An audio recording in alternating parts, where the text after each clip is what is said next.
वक्फ board मुसलमानों के लिए बनाई हुई एक कानूनी इदारा है जो लोग मदरसों, मस्जिदों, कब्रिस्तानों और अनाथालयों में दान किया है अपने सच्चे इरादे और सवाब की नीयत से। भारत में वक्फ संपत्तियों का सही ढंग से मैनेजमेंट करने के लिए सरकार ने वक्फ एक्ट 1954 में पास किया, जिसके बाद वक्फ एक्ट 1995 में सुधार किया गया। इसके तहत सेंट्रल वक्फ काउंसिल और स्टेट वक्फ बोर्ड का गठन हुआ। कुछ लोगों का कहना है कि भारत से जो मुसलमान पाकिस्तान गए उनकी संपत्ति को वक्फ बोर्ड ले लिया। क्या ये सच है? आइए हम जानते हैं। सन 1947 में दिल्ली की जामा मस्जिद की तारीखी सीढ़ियों पर खड़े होकर के भारत रत्न मौलाना अबुल कलाम आजाद साहब ने कहा था कि मुसलमानों कहां जा रहे हो, यह है तुम्हारा मुल्क, यहां तुम्हारे आबाओ अजदाद की कब्रें हैं। उस वक्त मौलाना आजाद की ये सदाएं सुन करके लोगों ने अपने सरों की गठरियां उतार करके रख दी थी।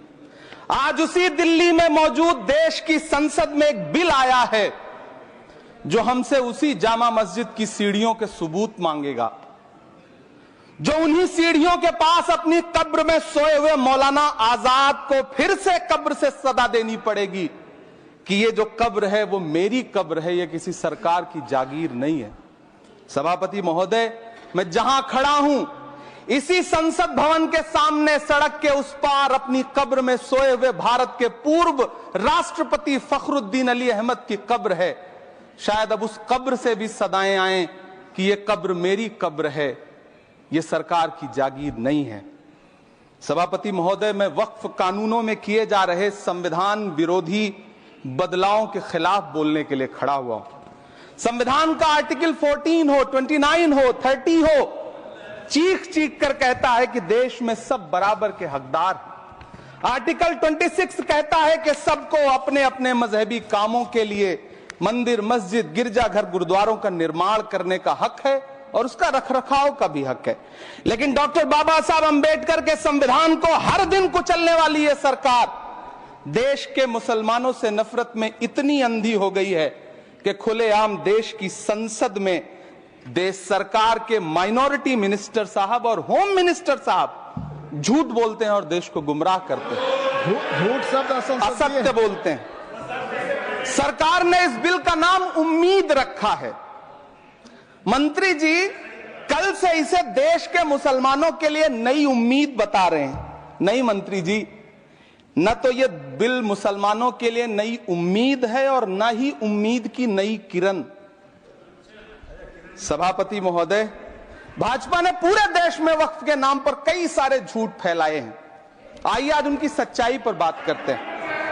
वक्फ ट्रिब्यूनल को ऐसे बताया जाता है जैसे वक्फ ट्रिब्यूनल कोई मजहबी खाप पंचायत हो। सभापति महोदय, जबकि सच्चाई यह है कि वक्फ ट्रिब्यूनल भी तो सरकारी न्यायिक विभाग है जिसमें सरकार द्वारा नियुक्त जज होते हैं, जिसमें प्रशासनिक अधिकारी होते हैं, कहीं ऊपर से थोड़ी आ गए। सभापति महोदय, देश के गृह मंत्री जी ने इसी सदन में कहा कि वक्फ ट्रिब्यूनल के फैसले के खिलाफ कोई कोर्ट नहीं जा सकता, जबकि सच यह है कि वक्फ एक्ट 1995 की धारा 83(9) के तहत हाई कोर्ट वक्फ ट्रिब्यूनल के फैसले की न सिर्फ समीक्षा कर सकता है बल्कि उसे बदल भी सकता है। सच तो यह है कि वक्फ बोर्ड खुद अपनी जमीनों के लिए कई सारी कोर्ट में मुकदमे लड़ रहा है। सभापति महोदय, दिल्ली की जिन 123 संपत्तियों को लेकर कल माइनॉरिटी मिनिस्टर, होम मिनिस्टर साहब और अभी आदरणीय नेता सदन बात कर रहे थे, आइए उनकी सच्चाइयों पे भी बात करते हैं।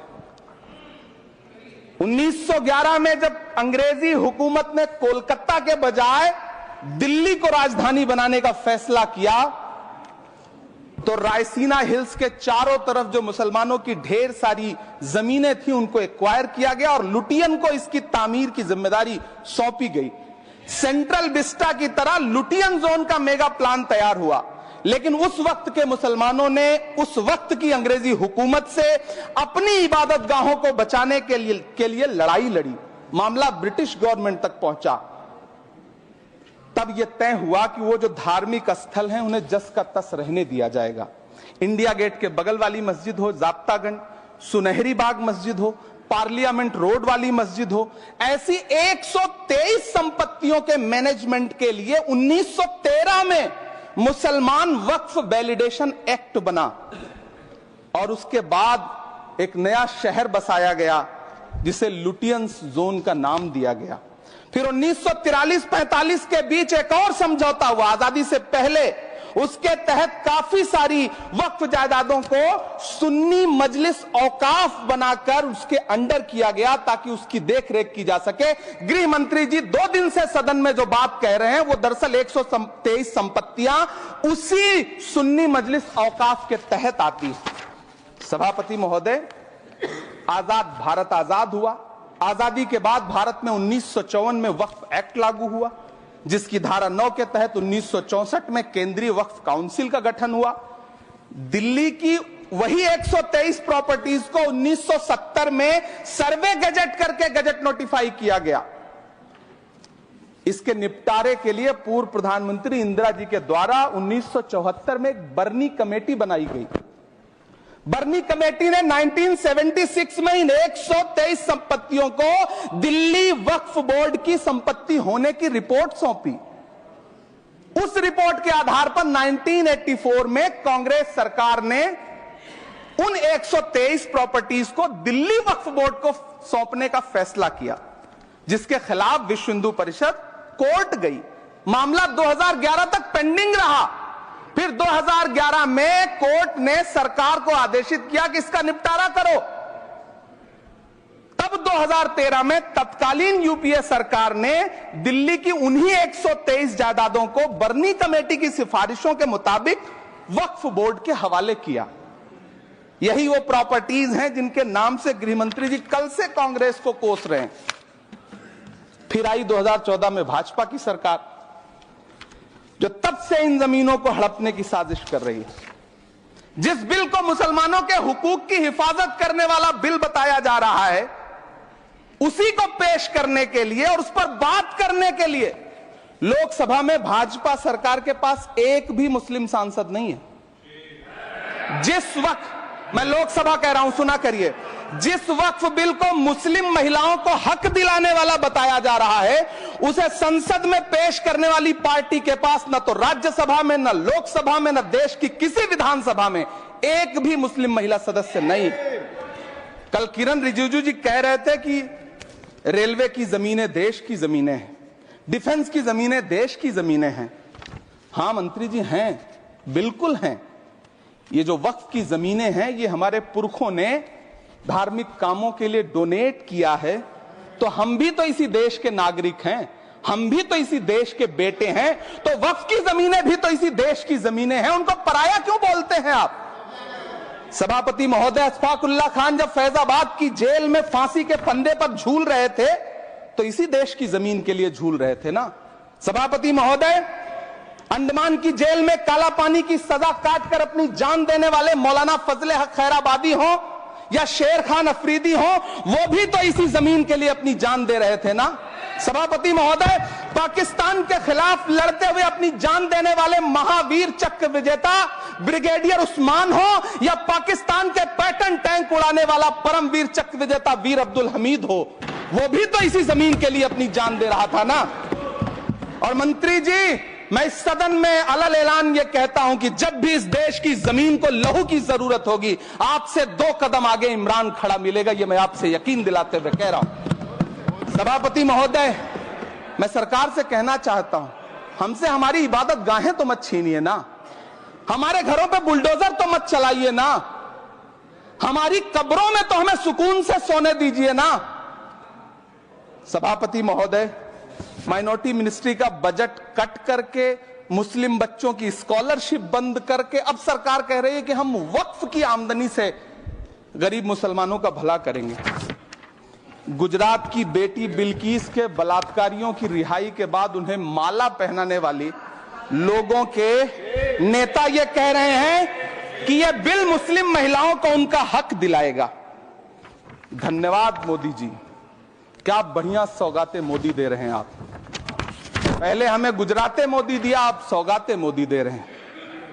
लेकिन यह सरकार इतना याद रखे कि इसी ठसक के साथ देश की संसद में सीए का कानून भी लाया गया था और कहा गया था बड़े बड़े भाषण देकर के कि पड़ोसी देशों से हिंदू भाइयों को ला करके यहां नागरिकता दी जाएगी। लेकिन मैं आपके संज्ञान में लाता हूं सर कि पिछले इतने दिनों में इनसे नागरिकता लेने के लिए 2000 व्यक्ति भी नहीं आए, जबकि इसके उलट इन्हीं की सरकार में पिछले 10 साल में 15 लाख से ज्यादा भारतीयों ने भारत की नागरिकता छोड़ करके दूसरे देश में जाकर के बस गए।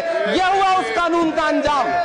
सभापति महोदय, इसी तरह की जिद के साथ किसानों के खिलाफ भी कानून लाए गए थे।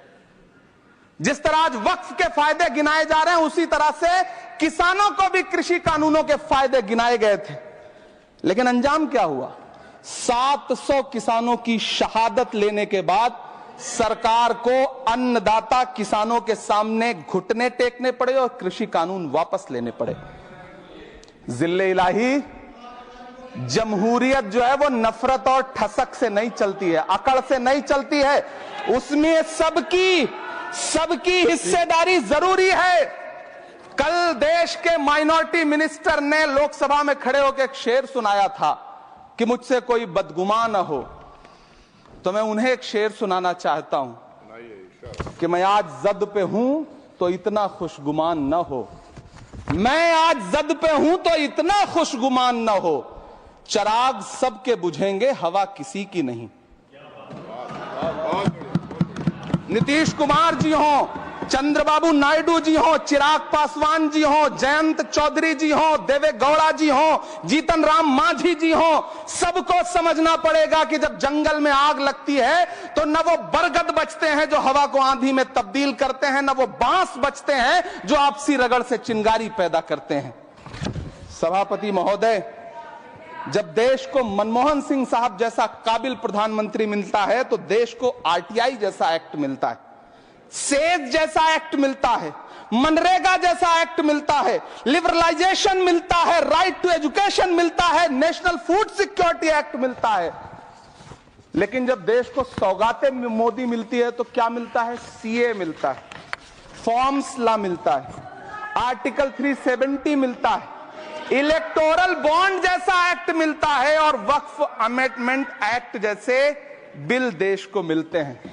मुझे तो अपने हमवतन भाइयों से पूछना है कि आपको अपने बच्चों की तरक्की, खुशहाली और नौकरी की दरकार है या फिर मुसलमानों की दान की गई जमीनों को लूटकर धन्ना सेठों को देने की साजिश करने वाले कानून की? सभापति महोदय, यह सरकार रात के 3 बजे तक पूरे देश को जगा करके संसद में अपने ही नागरिकों को नीचा दिखाने के लिए वक्फ बिल ला रही थी, तो उधर रात के 1:30 बजे अमेरिका हम पर 26% टैरिफ लगा रहा था। सरकार की प्राथमिकताएं देश को पता। सभापति महोदय, मैं बहुत भावुक हूं आज, और मुझे अच्छा लगा कि आदरणीय नेता सदन जगत प्रकाश नड्डा जी ने बहुत अच्छी बातें भी की, मन से बातें की। क्योंकि उनके नाम में प्रकाश जुड़ा है तो मैं उनमें हमेशा एक रोशनी की किरण देखता हूं। मैं उनके सामने बहुत अदब से यह बात कहना चाहता हूं कि चिरागों के सफर में दबदबा हो आंधियों का तो फिर अंजाम जुल्मत के सिवा कुछ भी नहीं होगा।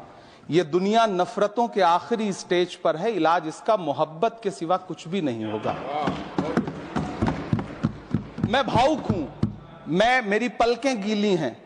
अगर देश की एक बहुत बड़ी आबादी को लगता है कि आप उसका भला करने के लिए नहीं बल्कि उनकी इबादतगाहों, उनकी कब्रिस्तानों, उनकी खानकाहों को बर्बाद करने का बिल ला रहे हैं, तो फिर आप अगर समझाने में नाकामयाब रहे हैं तो यह आपकी नाकामयाबी है। पहले समझाइए, उसके बाद कोई बिल लेकर के आइए, तब शायद हम आपका इतनी पुरजोर तरीके से विरोध ना करें।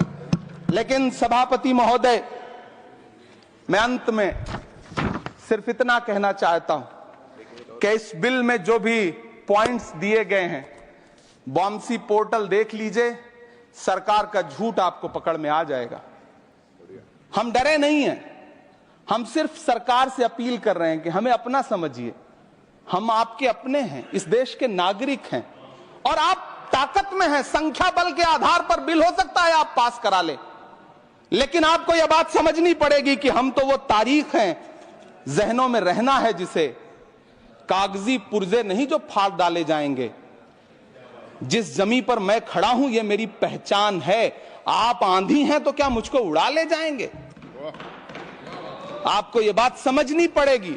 आपको अगर इतना विपक्ष की तरफ से पहले जेपीसी में इतने सारे पॉइंट्स आए और उसके बाद कल से लोकसभा में और राज्यसभा में सुझाव आप सुनने को तैयार नहीं है, लोगों की शंका को दूर करने के बारे में आप बिल्कुल सोच नहीं रहे, बस आप कह रहे हैं यह बिल उम्मीद की नई किरण है। नहीं साहब, इसे भले किरण जी लेके आए हैं लेकिन ये उम्मीद की नहीं बल्कि नाउम्मीदी की किरण है। और इस देश की एक बहुत बड़ी आबादी इस बात से खदशे में है, शक में है कि आप सीधे उनकी जमीनों को लूट करके धन्ना सेठों को बेचना चाहते हैं। मेरी अब भी आपसे अपील है कि इस बिल को वापस लीजिए। यह बिल कहीं से आपके अपने नागरिकों के लिए अच्छा नहीं है। यह बिल सिर्फ इस देश के मुसलमानों को नीचा दिखाने का और अपने एक ऐसे मतदाता वर्ग को खुश करने का बिल है जिनको इस बिल के पास हो जाने से कुछ मिलेगा भी